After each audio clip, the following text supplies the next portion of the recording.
Abra sua Bíblia no livro do profeta menor, chamado Joel, capítulo 2, versículo 28. Enquanto você está abrindo a Bíblia Sagrada, quero externar a minha gratidão, primeiramente a Deus por essa oportunidade, segundo ao pastor coordenador dessa grande extensão dos Gideões Missionários, pastor Dimes Trovão, muito obrigado. Quero agradecer os pastores presidentes dos Gideões, Wesley. Realizei um sonho ontem, meu sonho não era nem pregar lá, era te dar um abraço. E ontem eu dei um abraço aqui no pastor Wesley, que acompanha 18 anos os Gideões, e a gente fica tentando chegar e não consegue chegar lá, e a gente acompanha pela internet. Mas esse ano foi diferente, os Gideões. A transmissão dos Gideões entrou dentro da nossa casa. Eu sentia a unção dentro da minha casa, eu sentia a cura na minha casa. Quando o Senhor chorava, profetizava, acontecia dentro do meu lar. A palavra que saiu da minha boca ontem aqui foi só palavra de gratidão, obrigado. Eu só queria pedir obrigado para o pastor e toda a equipe dos Gideões. Queria agradecer também a cantora Joyce, seu esposo Cláudio, que faz um trabalho de excelência, que tem cuidado das nossas divulgações e tem feito com muita excelência. Muita excelência. Que Deus abençoe a vida dela. Quero também externar a minha gratidão à minha família que está em Brasília, em torno de Brasília, a minha esposa que está com meu filho de 3 anos, não é fácil deixar um filho de 3 anos, a sua esposa, mas está lá acompanhando agora pela internet. Deixo aqui um abraço para minha esposa que está em casa, a minha família Araújo que está lá também. E está comigo também o meu pastor de Brasília, pastor Roberto Quintão, do Ministério Pentecostal para as Nações, está me acompanhando. Pastor, que Deus te abençoe, sem palavra para externar o que aconteceu aqui ontem, pastor. Eu não dormi. O que aconteceu ontem. Se eu fosse embora ontem, eu já estava muito feliz do que aconteceu aqui. Falei isso para o meu pastor ontem. Mas estamos aqui para pregar a palavra do Senhor. Agradeço também os amigos, né? Pastor Sérgio, pastor Gilberto e todos pregadores, amigos, amantes da palavra de Deus. Que Deus abençoe cada um de vocês. Vamos para a palavra de Deus, mas antes, irmão, cadê o pastor Dimes? O Dimes Trovão, só quero que o Senhor faça uma oração por mim, rapidamente. Senhor meu Deus, Pai que estás no céu, é no nome amado do Senhor Jesus, está aqui, Senhor, o teu servo, meu Pai. Senhor Deus, veio de muito longe, Senhor, mas o Senhor hoje vai usá-lo de uma maneira extraordinária neste lugar. Senhor meu Deus, que o Senhor possa abrir os céus neste momento para a cidade de Paragominas, porque o Senhor, aleluia, não escolheu outra cidade, o Senhor escolheu Camboriú, e agora Paragominas está sendo incendiada com o avivamento, com a glória de Deus, e Deus está abrindo agora os céus, está enviando anjos para esta cidade, e nós vamos declarar, aleluia, que Paragominas é do Senhor Jesus. Meu Deus, que o teu Espírito Santo possa tomá-lo agora, e o Senhor possa usá-lo de uma maneira extraordinária, em nome de Jesus. Aleluia. Abre a sua Bíblia em Joel, livro do Joel, livro do profeta menor, capítulo 2, versículo 28, que diz assim: E há de ser que depois derramarei do meu espírito sobre toda a carne. Vossos filhos e vossas filhas profetizarão. Os vossos velhos terão sonhos, os vossos mancebos terão visão. E também sobre todo servo e sobre toda serva, naquele dia derramarei do meu espírito. Toma o vosso assento, adorando e glorificando o nome do Senhor.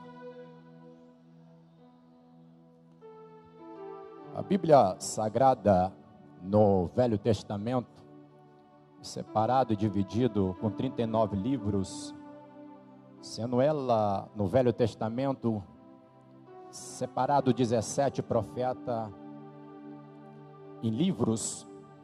Esses livros é separado e conhecido como os livros dos profetas maiores, sendo elas 5 livros, como Isaías, Jeremias, Lamentação de Jeremias, Ezequiel e Daniel, e 12 livros dos profetas menores, Oséias, Joel, Amós, Abadia, Jonas, Miqueias, Abacuque, Sinfonia, Ageu, Zacarias, Malaquias.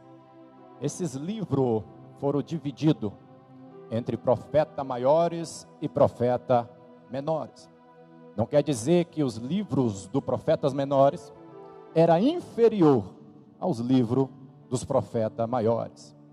Os livros dos profetas maiores, simplesmente o seu volume literário era menos do que o livro dos profetas maiores. Um exemplo, o livro do profeta Isaías, que é um livro dos profetas maiores, tem 66 capítulos. E o livro do profeta menor, que é o livro de Joel, tem 3 capítulos.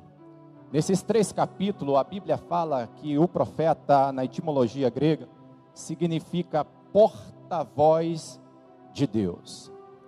Nesses 3 capítulos, esse profeta que foi escrito nos livros dos profetas menores, tem sido um porta-voz de Deus. Ele estava escrito no livro dos profetas menores, mas teve a mesma intensidade dos profetas dos livros maiores.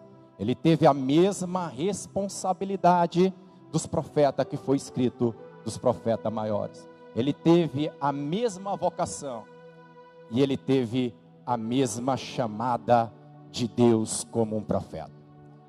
O que me chama a atenção é que nesses 3 capítulos eu quero colocar um tema. Eu sei que no livro do profeta Joel, se a gente for explorar ela, você vai encontrar muita riqueza. Ele vai estar falando até de escatologia, ele vai estar falando da divindade do Senhor, mas o que mais interessa aqui dentro do livro do profeta Joel é que ele foi um grande profeta do Senhor.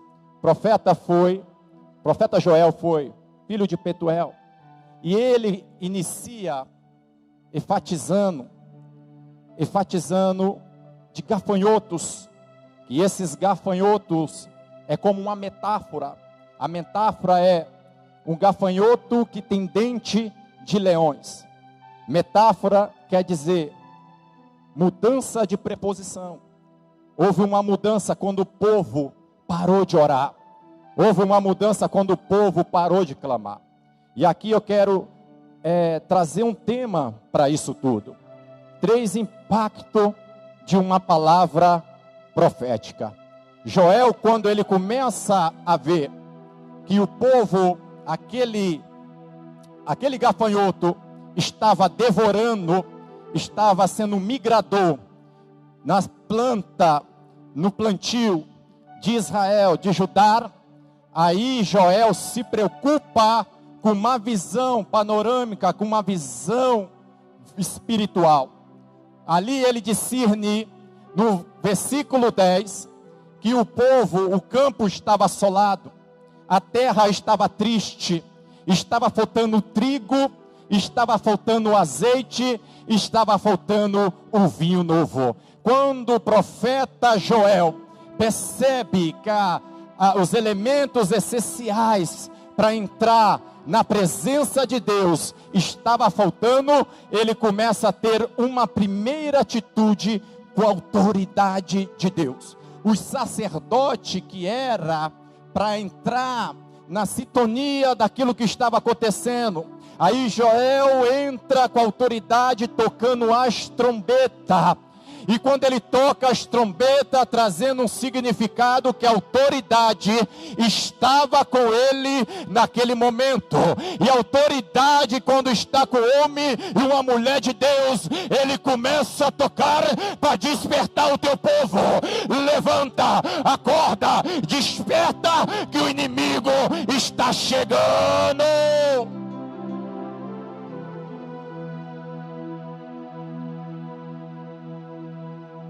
Quando ele toca as trombetas,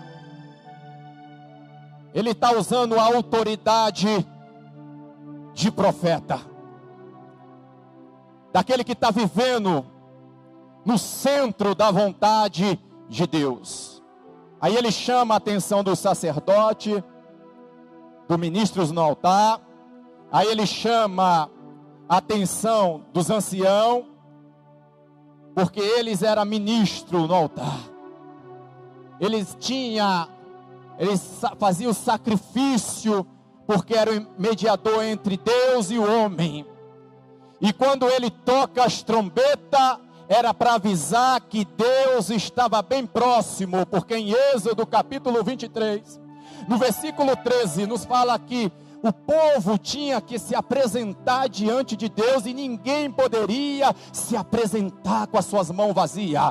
Era tempo de festividade de primícia e ninguém estava com algo na mão para apresentar diante de Deus.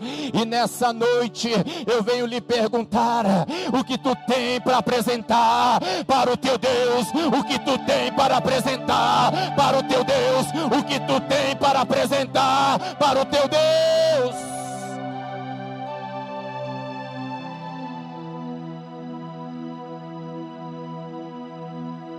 Joel percebe que eles não estavam só com a mão vazia, pastor, mas com o coração vazio. Joel percebe que eles não estavam só com a mão vazia, mas com a mente também. Eles estavam vazios de Deus.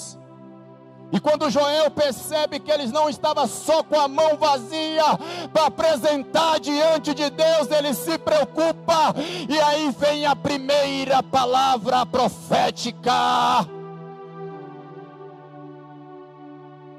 Joel toca as trombetas, chama, reúne o povo, faz o povo se arrepender diante do Senhor e fala: é com seu coração, não é para rasgar a tua veste, mas é com todo o teu coração diante da presença do Senhor. Aí Joel começa a conversar com o povo, porque o sacerdote era um povo forte, que quando levantava a arca, os levitas iam louvando na frente, e eles ganhavam a batalha orando a Deus. Aí Joel falou: vamos orar. Calma aí, a gente não consegue orar, vamos orar.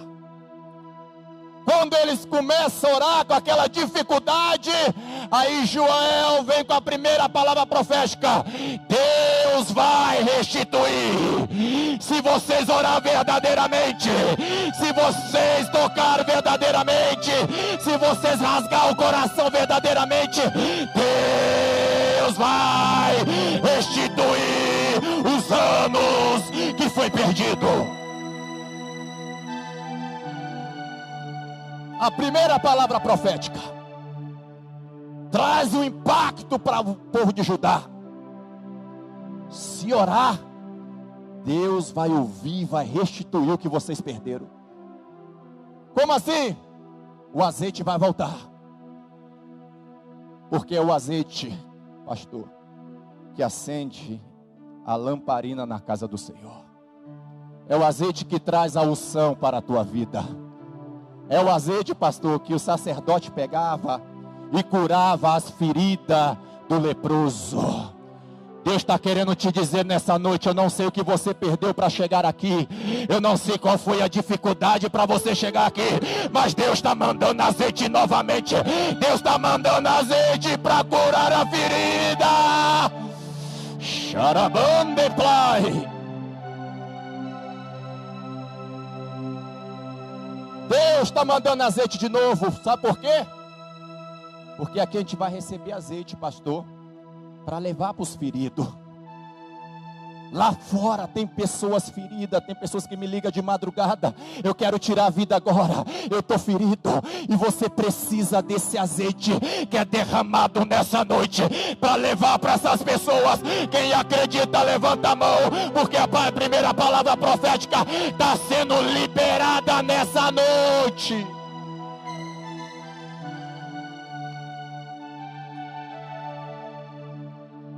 Joel libera a palavra profética. A segunda palavra profética, que Deus ia restituir, que Deus ia restaurar, quer dizer. Primeira palavra, restituição. Segunda, restauração. Diga para o seu irmão, Deus vai restaurar, se entendermos o plano dele. Restauração significa, na etimologia, construindo algo interno da sua origem. Como assim, pastor? Lembra de Jó capítulo 42?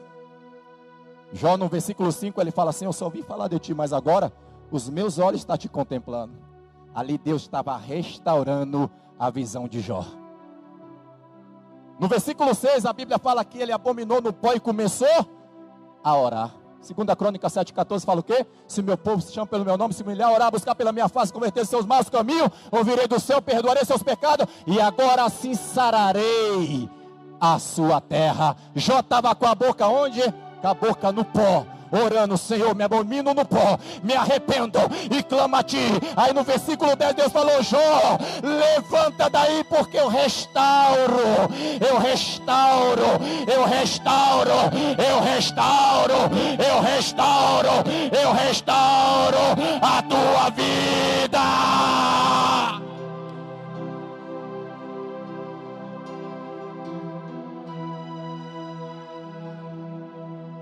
Pastor,